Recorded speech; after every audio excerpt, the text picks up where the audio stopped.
gran bondad, por tu misericordia, Señor.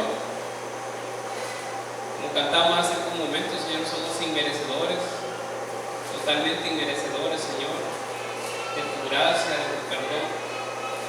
Solo por tu misericordia, Señor, es que tú nos has atraído, Señor, nos llevaste hacia tu Hijo Jesucristo. Tu Hijo Jesucristo nos recibió con brazos abiertos para perdonar nuestros pecados, para presentarnos delante de ti limpios, Señor, para poder ser recibidos en las moradas eternas, Señor. Te doy gracias y te pido que esta mañana tú guíes, Señor, el tiempo de estudio bíblico, que tu Espíritu Santo esté obrando en nosotros en la medida que vamos estudiando tu palabra y que nosotros podamos gozarnos, Señor, de conocerte mejor, amarte más, Señor. Mientras más te conocemos, sé que más te amaremos. Por eso te pedimos que nos ayudes a conocerte. Damos gracias y oramos en el nombre de nuestro Señor Jesucristo. Amén. Bueno, retomamos el estudio de Hechos, capítulo, a ver si alguien recuerda en qué capítulo vamos. Vamos al capítulo 15, ¿verdad? Hace 2 semanas estábamos terminando lo que es el capítulo 14. Y al final del capítulo 14 nosotros miramos cómo Dios permitió que Pablo terminara un viaje misionero y regresó a la ciudad de Antioquía, donde había sido salido, donde había sido enviado.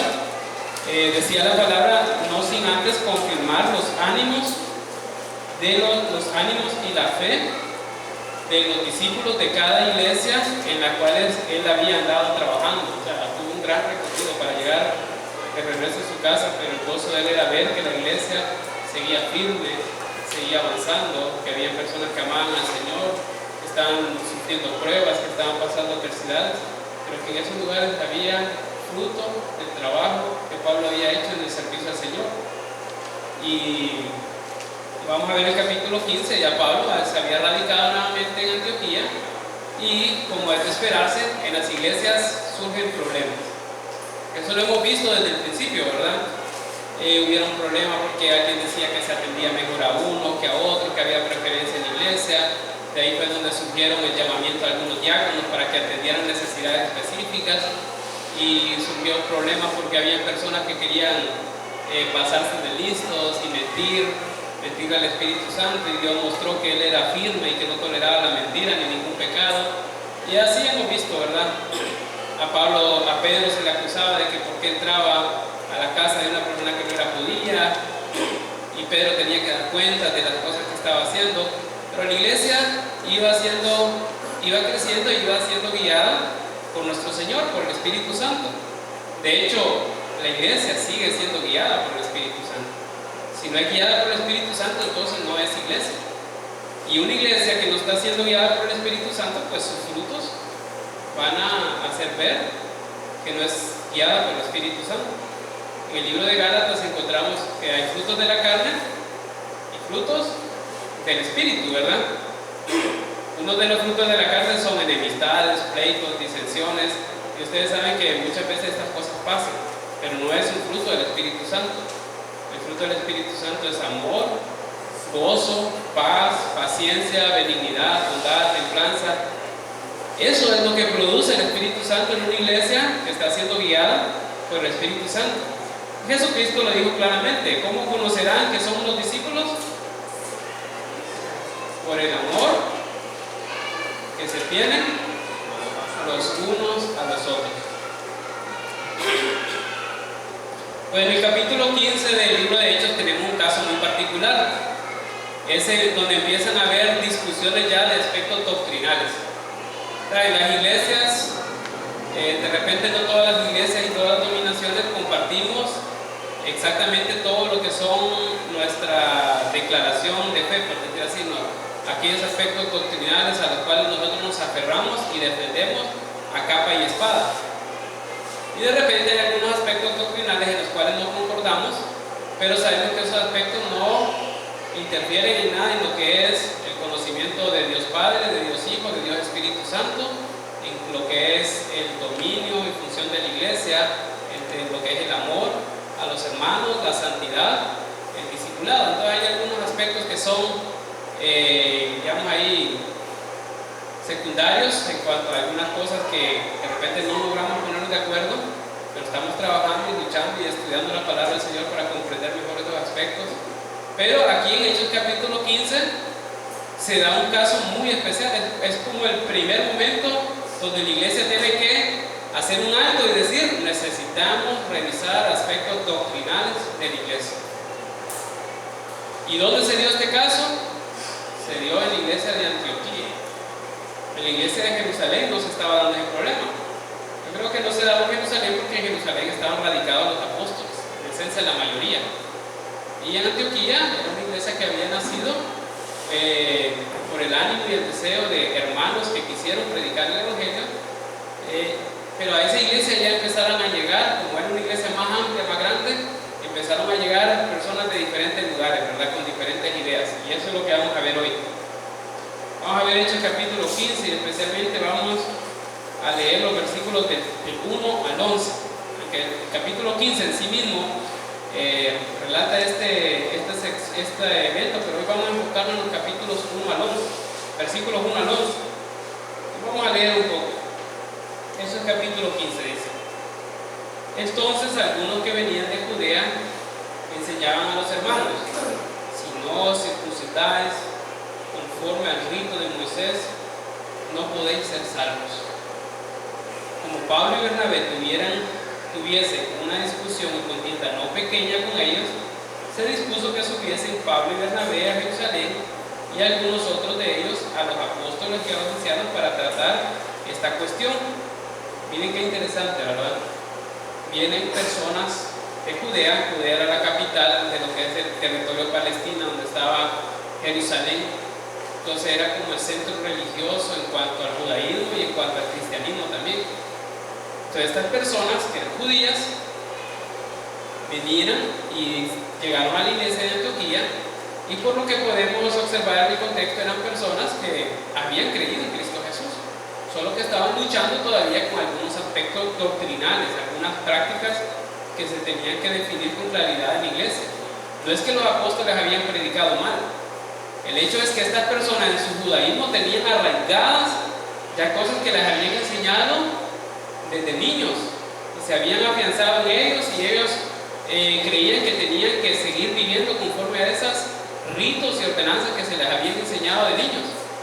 No habían comprendido aún que Cristo, cuando celebramos la Santa Cena, dice que Cristo estableció un nuevo pacto, un pacto en la sangre del Señor. Entonces ellos querían vivir querían confiar en el nuevo pacto, pero vivir bajo el antiguo pacto.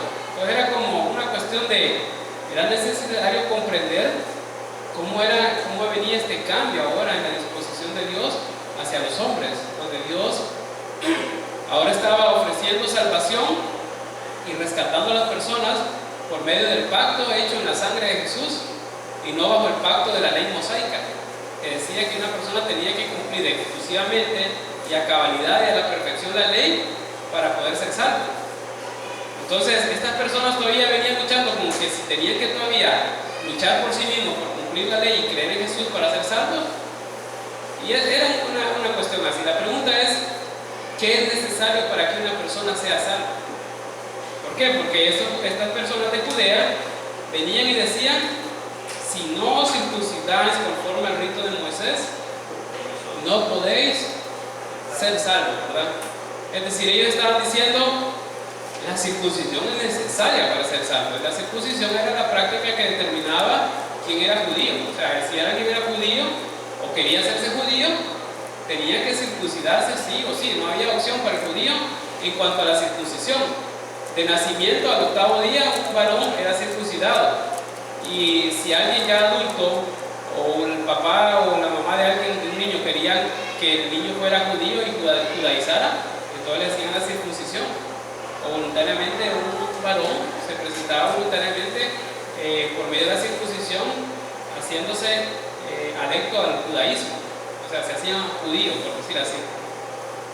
Entonces estas personas, como las promesas del Antiguo Testamento dicen que la salvación vendrá de Israel, entonces para muchas personas era confuso, todo esto era confuso en esos tiempos.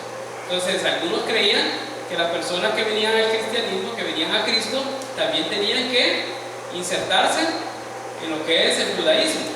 Y surge un problema, un debate.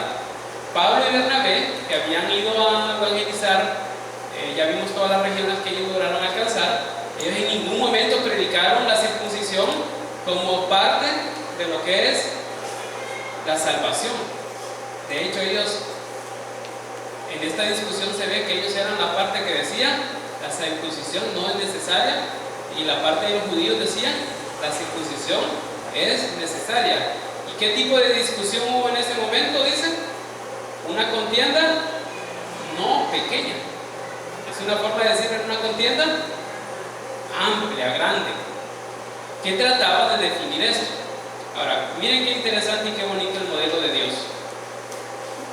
Si estas iglesias hubiesen sido independientes, es decir, si no hubiera habido otra iglesia que tuviera autoridad sobre ellas, entonces lo que hubiera pasado en esta iglesia es, hubiera habido un grupo que dijera, nosotros creemos que la circuncisión es necesaria, entonces todos los que creen que la circuncisión es necesaria, vámonos y formemos otra iglesia, y los que no creen que la circuncisión es necesaria, quédense aquí y sigan con la iglesia.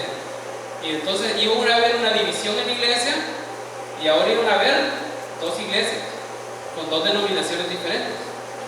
Eso ha sido la práctica muy, pero muy común en nuestra actualidad. Hay personas dentro de la iglesia que no se logran poner de acuerdo en algunos aspectos doctrinales. Entonces unos dicen, bueno, entonces me voy, me llevo a lo que creen igual a mí y voy a armar mi iglesia, y ustedes sigan con su iglesia y empiezan a ver, pero es que miramos que hay iglesias por todos lados.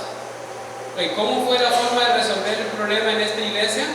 Ellos dijeron, bueno, necesitamos ir ante las autoridades y vamos a consultar cuál es la forma correcta de ver este asunto. Es decir, nosotros no nos vamos a dividir, nosotros vamos a consultar, vamos a ir a donde están los apóstoles y los ancianos y vamos a consultar cuál es la forma correcta de atender este asunto. Y es así que Pablo y Bernabé y otros hermanos fueron a Jerusalén a hablar con los apóstoles y los ancianos. Y los otros hermanos vamos a ver cómo concluyó todo este asunto. Hoy no lo vamos a ver todo, es demasiado amplio para verlo. Hoy quiero que enfaticemos en algo. Entonces dice el versículo 13 en adelante: ellos pues, habiendo sido encaminados por la iglesia, pasaron por Fenicia y Samaria contando la conversión de los gentiles, y causaba gran gozo a todos los hermanos. Miren qué bonito. En el caminar hacia Jerusalén, digamos que ellos estaban en Antioquía, y Antioquía está como al norte de Jerusalén, como unos 300 kilómetros más o menos en línea recta, o más, no me acuerdo exactamente cuánto. Pero en el camino iban a encontrar a Fenicia, iban a encontrar a Samaria, y en esos lugares ya se había compartido el evangelio.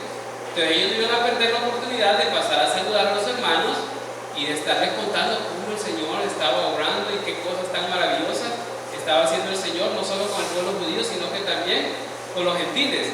¿Y cuál fue la reacción de estas iglesias cuando escucharon la obra del Señor? Se gozaba, dice que las iglesias se gozaban con ellos. Yo creo que nosotros definitivamente no podemos estar peleando por denominaciones, sino que debemos gozarnos cuando la obra del Señor se está haciendo, independientemente que sea Impacto o que sea otra iglesia. Obviamente vamos a ser celosos de la doctrina, cuidadosos de asegurarnos que se está compartiendo verdaderamente la palabra del Señor, pero si hay otra iglesia que está compartiendo y está haciendo bien el trabajo delante del Señor, y hay personas que están llegando a Cristo por medio de ellos, y ellos vienen y nos cuentan, miren cómo está obrando el Señor, no nos vamos a poner celosos de decir, puchica, a esta iglesia no llega gente, y a la iglesia de la hermana allá que sí está llegando gente. No es, nos vamos a gozar. ¿Por qué? Porque quien está siendo exaltado es el mismo Rey que nosotros queremos que sea exaltado. Pero estas iglesias entendían muy bien eso, que nosotros no somos enemigos, los que servimos al Señor no somos enemigos, más bien somos aliados y compañeros de milicia. Estamos trabajando para el mismo Rey, estamos tratando de engrandecer el mismo reino. Entonces las iglesias estaban gozosas al ver lo que estaba pasando en diferentes lugares, no solo en la zona de Palestina, sino que estaba extendiéndose por muchos lugares el evangelio. Ya había todo lo que es la actual Turquía, estaba prácticamente bien siendo evangelizada, y estamos hablando de mucho territorio, ¿verdad? Es como hablar de todo lo que es México. Si Centroamérica es un poquito así en el mapa, México ya vemos que es bastante grande, ¿verdad? Y el terreno que evangelizó Pablo era grandísimo, era como que fueran de aquí a México a evangelizar. No lo hizo de un día para otro tampoco, se tardó varios años. Pero estas personas estaban gozosas de ver cómo el Evangelio y la obra del Señor estaba creciendo. Y eso era camino a Jerusalén. Dice el versículo 4: llegados a Jerusalén fueron recibidos por la iglesia y los apóstoles y los ancianos, y refirieron todas las cosas que Dios había hecho con ellos. Pero algunos de los sectas de los fariseos que habían creído se levantaron diciendo: es necesario circuncidaros y mandarles que guarden la ley de Moisés. Ahí estaba el punto de discusión, ¿verdad? Cuando la parte doctrinal que se tenía que aclarar en ese momento era si era necesario que una persona que creía en Cristo, para ser salvo verdaderamente, necesitaba circuncidarse y guardar la ley de Moisés. Y esa era la respuesta que andaban buscando Pablo y Bernabé y otros hermanos de la iglesia de Antioquía, donde estaban los apóstoles y los ancianos, es decir, las autoridades principales que tenía la iglesia en ese momento. Dice: y se reunieron los apóstoles y los ancianos para conocer de este asunto. Y después de mucha discusión, miren qué interesante, no fue que se llegó a la conclusión en un momento.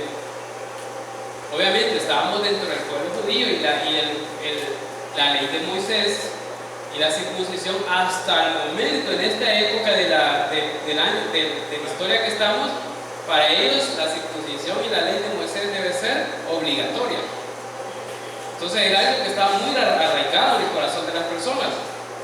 Entonces se discutió ampliamente, y después de haberse discutido ampliamente, Pedro se levantó y les dijo: varones hermanos, vosotros sabéis cómo ya hace algún tiempo que Dios escogió que los gentiles oyesen por mi boca la palabra del Evangelio y creyesen. Y Dios, que conoce los corazones, te dio testimonio, dando al Espíritu Santo lo mismo que a nosotros. Y ninguna diferencia hizo entre nosotros y ellos, purificando por la fe sus corazones. Ahora pues, ¿por qué tentáis a Dios, poniendo sobre la cerviz de los discípulos un yugo que ni nuestros padres ni nosotros hemos podido llevar? Antes creemos que por la gracia del Señor Jesús seremos salvos, de igual modo que ellos. Pues Pedro estaba dando la explicación doctrinal de cómo se tenía que atender este asunto. Pedro les decía: lo que los de la secta de los fariseos que han creído quieren imponer a los discípulos es algo que ni ellos, ni nosotros, ni nuestros padres han podido cumplir en ningún momento de la historia. Está diciendo: si fuera esa la forma, ni ellos ni nosotros, absolutamente ninguno tendría acceso a la salvación a la cual nuestro Señor Jesucristo vino a proponer por medio de su sangre.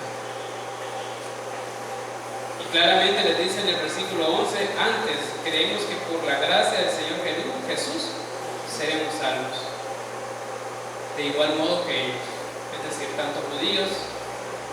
Pedro, como judío, identificándose con los judíos, decía: aún nosotros siendo judíos vamos a ser salvos por la gracia de Dios, al igual que ellos que no son judíos son salvos por la gracia de Dios.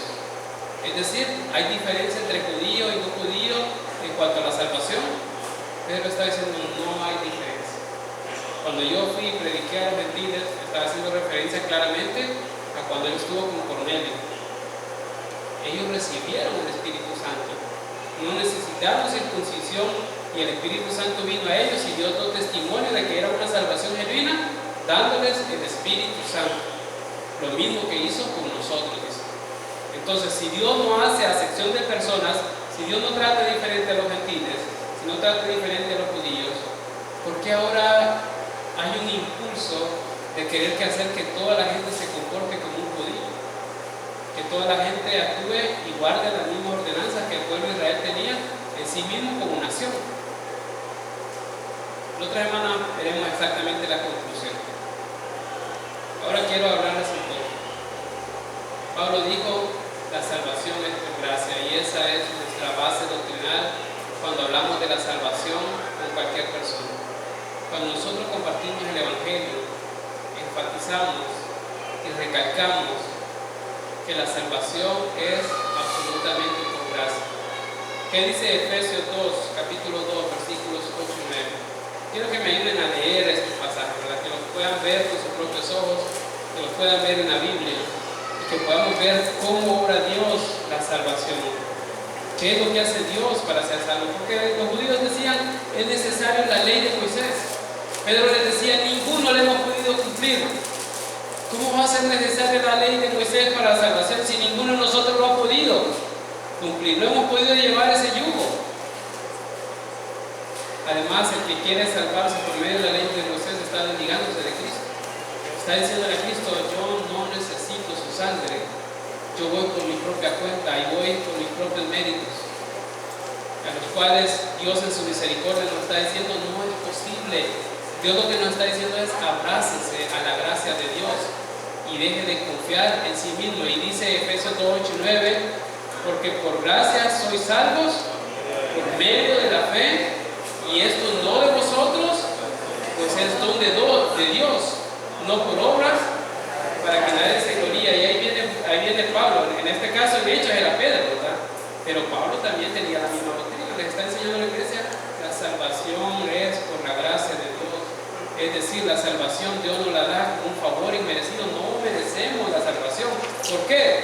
Porque ninguno, ni judío ni gentil, ha podido llevar el yugo de la ley. Todos hemos infringido la ley y delante de Dios todos estaríamos condenados porque todos hemos pecado. Pero Pablo y Pedro estaban convencidos que la salvación era por medio de la gracia, porque Dios en su amor por nosotros y por medio de la sangre de su Hijo Jesucristo nos ofrece salvación por los méritos de Cristo y no por los méritos nuestros. Eso es gracia.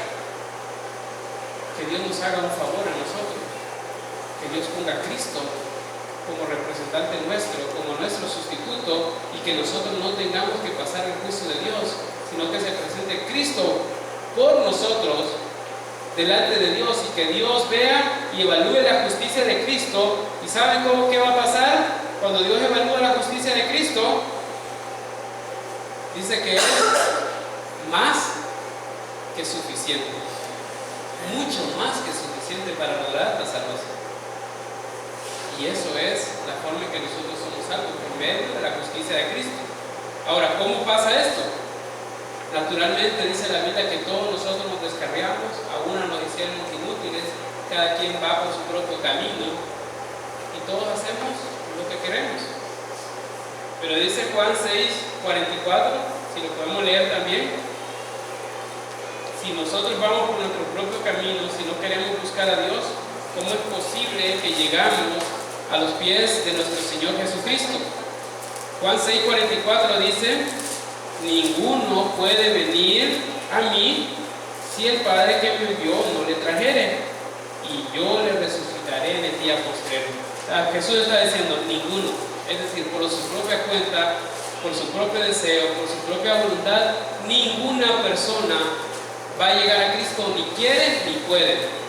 Pero Jesucristo dijo, el Padre que me envió es el que hace la labor de ir a traer a esa persona y llevarla hacia Cristo. Es decir, si nosotros hemos llegado a Cristo, si nosotros hemos llegado a creer genuinamente una fe, esa fe que obra Dios en nosotros, no es porque nosotros la produjimos, es porque el Padre hizo una obra en nosotros que nos llevó a los pies de Cristo y nos permitió creer en Cristo Jesús.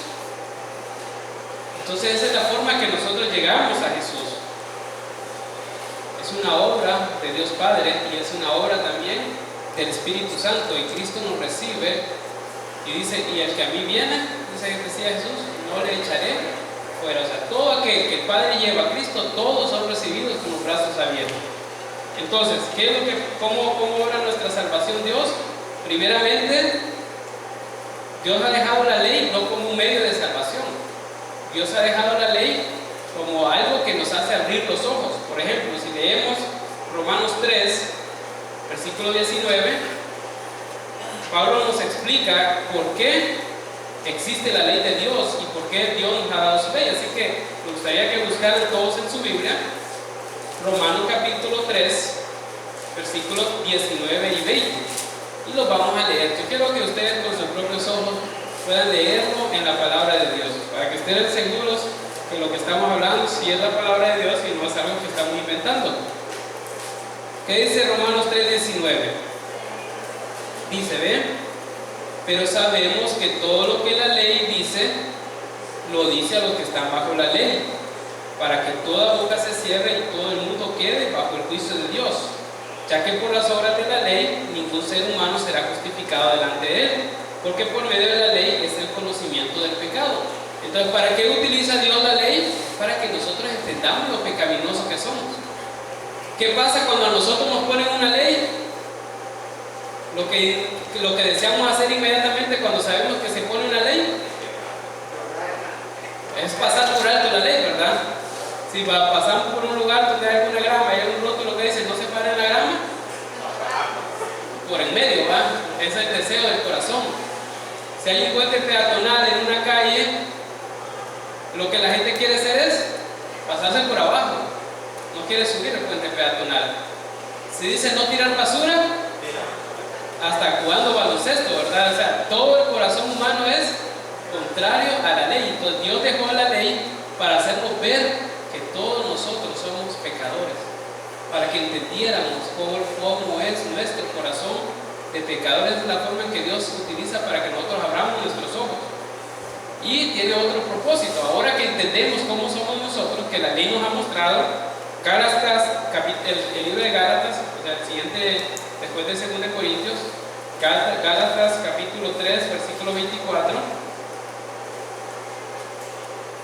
dice, ¿lo tenemos todos? Gálatas capítulo 3, versículo 24, un poco adelante en la Biblia, ya estamos en Romanos, después viene 1 y 2 Corintios, luego Gálatas. Gálatas capítulo 3, versículo 24, hablando de la ley, dice Dios, de manera que la ley ha sido nuestro ayo para llevarnos a Cristo, a fin de que fuésemos justificados por la fe. O sea, la ley ha sido nuestra nodriza, o nuestra niñera, nuestro cuidador, nuestro tutor, para llevarnos a Cristo. No es para proveernos salvación. ¿De qué manera la ley nos lleva a Cristo? Lo primero que hace la ley es hacernos ver lo malo que somos. Lo primero que hace la ley es abrirnos los ojos y hacernos darnos cuenta que somos pecadores desde la planta de los pies hasta la coronilla. Que todo lo que hay en nosotros es pecado. Entonces, cuando nosotros podemos comprender cuál es nuestro estado y darnos cuenta que nos vamos a presentar delante de un juez justo y perfecto que no tolera el pecado, entonces lo único que podemos hacer es buscar un Salvador. Y es así que la ley nos lleva a Cristo, y la ley nos dice, ya que usted es así, la única forma que tiene usted de salvación es venir donde Él, donde este justo, donde esta persona que ha guardado la ley perfectamente y el cual se presentó como un sustituto delante de Dios y murió en una cruz por usted. Pero la ley nos lleva a Cristo. Esa es la función que tiene la ley, llevar a las personas a Cristo, no salvarlas. ¿Por qué? Porque Cristo, miren ahí mismo en Gálatas capítulo 3, versículo 10, dice, porque todos los que dependen de las obras de la ley están bajo maldición, pues escrito está, maldito todo aquel que no permaneciera en todas las cosas escritas en este libro de la ley para hacerlo. Entonces, si nosotros apelamos a nuestras propias obras, apelamos a una maldición para nosotros mismos. ¿Por qué? Porque dice la misma ley, dice maldito todo aquel que no cumpliera todas las obras de la ley. Desde el momento que desobedecimos un mandato de la ley, quedamos bajo maldición. Y para los que no conocen mucho la ley de Dios, les voy a recordar por lo menos un mandamiento. Dice la ley, no mentirás. Con solo una mentira quedamos bajo maldición. ¿Cuántas personas en el mundo creen que quedan bajo maldición solo con evaluar un mandamiento? Yo creo que todos, ¿verdad? Quizás alguna persona se atreverá a decir que nunca he mentido en mi vida. Eso sería una mentira. Entonces, quedamos bajo maldición. Entonces, la ley lo que hace es gritarnos a grandes voces: necesita un Salvador. No puede depender de usted mismo, no puede, usted es tan malo. Cuando pase la evaluación delante de Dios lo va a encontrar defectuoso, lo va a encontrar como un infractor de la ley, por tanto necesita a alguien que lo represente. Y en el libro de Juan, capítulo 1, dice que Jesucristo es nuestro abogado, capítulo 2, versículo 1 dice que Cristo es nuestro abogado ante el Padre. Él es quien nos representa. Entonces tenemos un representante que nos libra de la maldición de la ley. Ahora, la salvación no solo es obra del Padre, no solo es obra de Jesucristo, también es obra del Espíritu Santo. En Tito capítulo 3, versículo 5, el mismo Pablo se encarga de recordarle a Tito que la salvación no es por mérito humano, no es por mérito propio. Dice Tito capítulo 3, versículo 5, si lo podemos buscar un poco antes del libro de Hebreos, antes de Filemón, que es el libro que estamos memorizando. ¿Verdad que Filemón ya saben perfectamente dónde está, verdad? Porque seguramente lo hemos estado leyendo un montón de veces, porque memorizar es bien difícil. Entonces, seguramente lo hemos leído por lo menos ya unas 40 o 50 veces para ir avanzando ya en la memorización. Entonces, no les va a costar encontrar Filemón, y atrás de Filemón está Tito. Dice Tito capítulo 3, versículo 5, hablando de la obra de Jesucristo, dice: nos salvó no por obras de justicia que nosotros hubiésemos hecho. ¿Quieren algo más claro que no es por obras? ¿Están buscando un versículo más claro? Nos salvó, dice, no por obras de justicia que nosotros hubiéramos hecho, sino por su misericordia, por el lavamiento de la regeneración y por la renovación en el Espíritu Santo. Es decir, es por medio de la obra de regeneración del Espíritu Santo que nos trae de muerte a vida, de tal manera que podamos creer con un corazón sincero en el Jesucristo, Señor y Dios del universo, que Dios nos ha salvado. Entonces podemos ver el Padre nos recoge tal como somos, totalmente pecadores, nos lleva al pie de Cristo.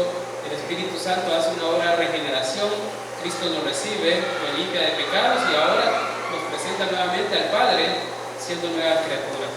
No quiere decir que ya dejamos de pecar, pero somos criaturas con la capacidad de luchar contra el pecado y vencer.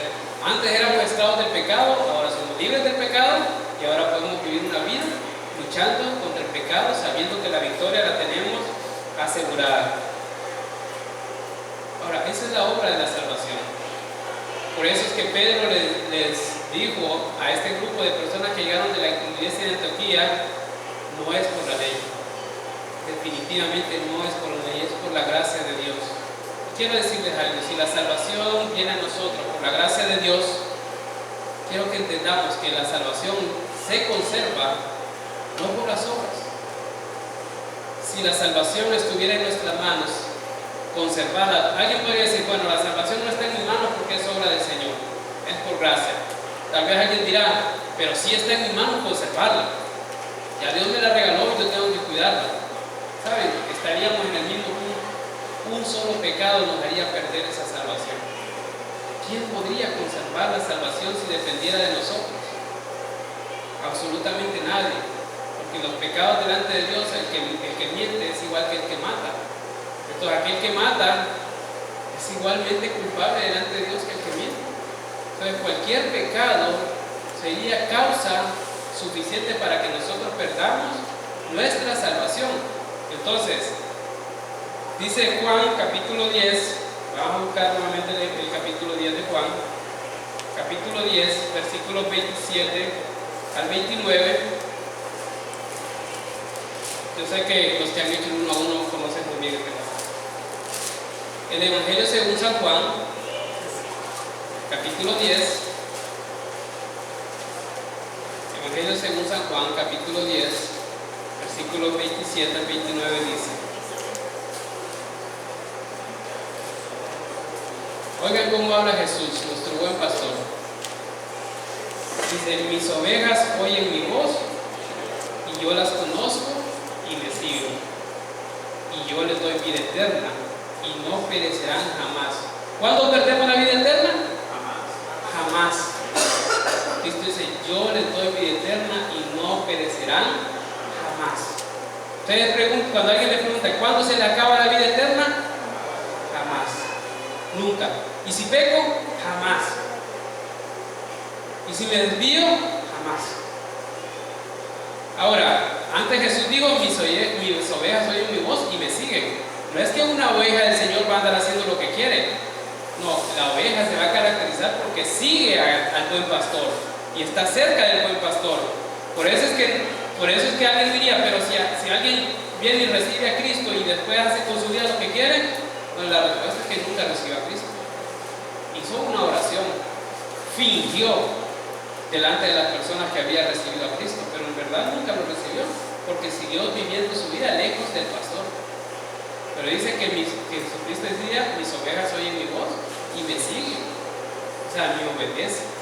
La característica de aquel que se ha convertido en una oveja de Cristo es que entiende, distingue la voz de Jesús y le sigue. Por eso es que Cristo a las ovejas les da vida eterna y no perecerán jamás, porque el buen pastor no va a perder a una oveja. Le tendría que reclamar el Dios Padre a este buen pastor por qué perdió una oveja, y Cristo quedaría mal. Cristo no va a quedar mal, es nuestro Dios, nuestro gran Dios, el Salvador, el eterno Señor del universo, tiene control absoluto y perfecto del universo. ¿Cómo se le va a perder una oveja? Jamás. Dice, y yo les doy vida eterna y no perecerán jamás, ni nadie las arrebatará de mi mano. Alguien puede decir, pero puede venir Satanás y me va a arrebatar y me va a quitar de la mano del Señor, y así voy a perder mi salvación. Jesucristo decía, nadie las arrebatará de mi mano. Es decir, no hay poder en el universo, no hay poder en la creación que sea capaz de arrebatar una oveja de mi mano. O sea, Jesucristo está diciendo, no hay posibilidad alguna de aquellas personas que yo recibo como mis ovejas, que algunas se pierdan en el mundo. Quizás dirán algunos, pero bueno, yo conocí personas que estuvieron en la iglesia, sirvieron y al final terminaron su vida con cualquier perversidad que ustedes puedan mencionar. El apóstol Juan decía en la primera carta que algunos salieron de nosotros porque no eran de nosotros, es decir, nunca fueron ovejas. Es decir, eran como cabras que andaban en medio de las ovejas, disfrutando en algunos momentos del pastoreo del buen pastor, pero al final siendo cabras. Nunca fueron ovejas. Ellos no perdieron la salvación, nunca tuvieron la salvación, es diferente. Pero las ovejas de Cristo están en las manos de nuestro Señor y nadie las puede arrebatar de esa mano. ¿Qué pasa cuando una oveja se lastima, se descarría, se pierde? ¿Qué decía el buen pastor que hacía? Deja las 99 en el redil, segura, y va, y no regresa al redil hasta que trae la que se le había perdido. O sea, a Cristo no se le va a perder ninguno. Y ese es nuestro gozo, esa es nuestra alegría. Nosotros podemos vivir una vida de plenitud, de perfecto gozo, de perfecta comunión con el Señor, porque sabemos que nunca Dios va a permitir que nosotros nos vayamos, nos apartemos de la mano de nuestro Dios. Entonces, hermanos, en la discusión que había en la iglesia de Antioquía, el resumen era: la salvación es por gracia, por medio de la fe. No pongamos mayores cargas a las personas, cargas que ni siquiera nosotros podemos llevar. Y la otra semana veremos que sí hay lineamientos de cómo vivir la vida cristiana. No es que ahora que ya somos salvos hagamos lo que queramos porque somos salvos. No, la otra semana vamos a ver que sí se dieron lineamientos. Se les dijo, solamente eviten esto, esto y esto. O sea, había por lo menos algunas características mínimas que iban a demostrar que una persona verdaderamente era salva por gracia. Y eso lo vamos a ver la otra semana. Por el momento recordemos esto, es por medio de la fe, es por la gracia de Dios, por la obra del Padre que nos lleva a Cristo, por la obra del Espíritu Santo que nos hace nacer de nuevo, es por la obra de Cristo muriendo en una cruz, pagando por nuestros pecados, por medio de esa regeneración que Dios nos recibe como sus hijos. Es por gracia, por misericordia, no depende de nosotros. Por eso es que el Señor dice a cualquier persona, no importa cuán oscuro, cuán malo pueda decir que alguien tiene pecado, nuestro Señor decía, venid a mí y estemos a cuenta. Si vuestros pecados pueden rojos en la grana, serán emblanquecidos. Si fueren rojos como el carmesí, serán como blanca lana, como la nieve. La idea es que Dios, no importa el pecado que alguien haya cometido, cuando viene a Cristo es totalmente limpio de sus pecados y sigue siendo por gracia, por el amor de Dios, por nosotros, por la obra de Jesucristo. Así que, hermanos, recuerda esto, que no tratemos de llevar la salvación en nuestra propia fuerza, porque no podemos.